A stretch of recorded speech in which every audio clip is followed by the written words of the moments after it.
আইপিএলের নিলামে দল পাননি দুই বাংলাদেশি ক্রিকেটার মুস্তাফিজুর রহমান এবং রিশাদ হোসেন। তাদের কিন্তু আগ্রহ দেখায়নি কোনো ফ্র্যাঞ্চাইজি।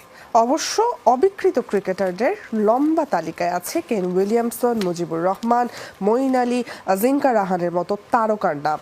তবে চমক দেখিয়ে চড়া মূল্যে বিক্রি হয়েছেন আফগান স্পিনার গাজনফার। নিলামের দ্বিতীয় দিনেও আইপিএলের মেগা নিলামের দ্বিতীয় দিন নাম আসলেও দল পাননি বাংলাদেশি পেসার মুস্তাফিজুর রহমান। 2 কোটি ভিত্তি মূল্যের ফিসকে নেয়ার জন্য আগ্রহ দেখায়নি তার গেল আসরের দল চেন্নাই সুপার কিংস সহ অন্য কেউই। আরেক বাংলাদেশি রিশাদ হোসেনকেও নিতে চায়নি কোনো দল, অবিকৃত থেকেছেন এই লেগ স্পিনারও।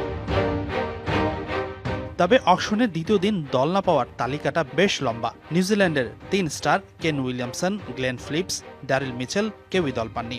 অবিকৃতর তালিকায় আছেন আফগানিস্তানের মুজিবুর রহমান, সেই হোপ, আদিল রশিদ, কেশব মহারাজ, অ্যালেক্স কেরি, মঈন আলীর মতো নামি দামি স্টাররা।